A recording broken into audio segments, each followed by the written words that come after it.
Back in April, Facebook attempts to up its SEO game by creating 6.5 million and counting community pages, which are based on topics or likes.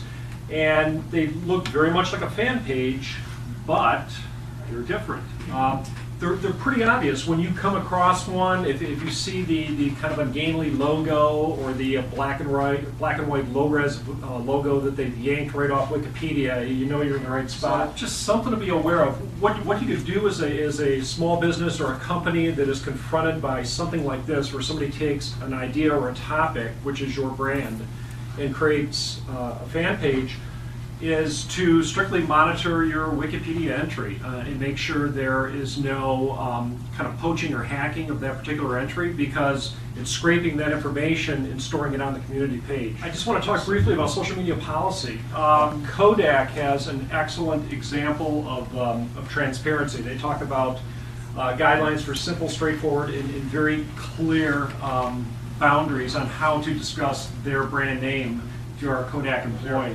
Intel has an excellent social media policy and a specific idea on moderation, saying that regardless of whether it's negative or positive, as long as it's in context, it's very important to approve that and to respond to it. And so, and the last one, IBM is probably the first large company that actually adopted a social media policy. It's been through many iterations.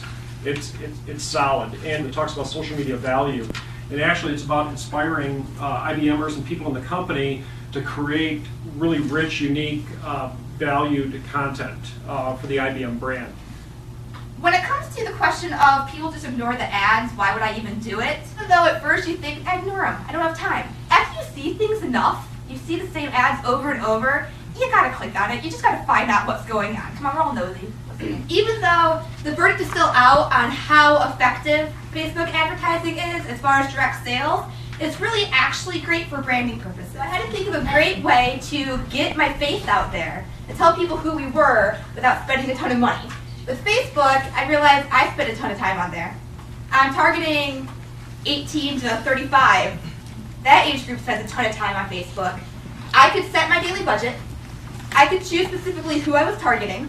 Unlike other forms of advertising are great, but with TV, they tell you what the demographic is, but with this, I'm a control freak. I could actually choose who my demographic was.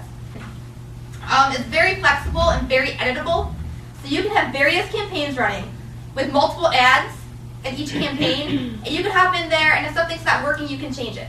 You can change your pricing, you can change your content, you can pause an ad and start a new one. And it has really great reporting to gauge what's going on, which, like I talked about before, is kind of nerdy, but it's really fun because then you can figure out right now what's working for you. You can choose to pay per impression, which is per 1,000 impressions, and an impression is how many times it pops up, so it's in front of eyeballs. Or you can pay per click, which is when someone actually clicks through to your website, your fan page, etc.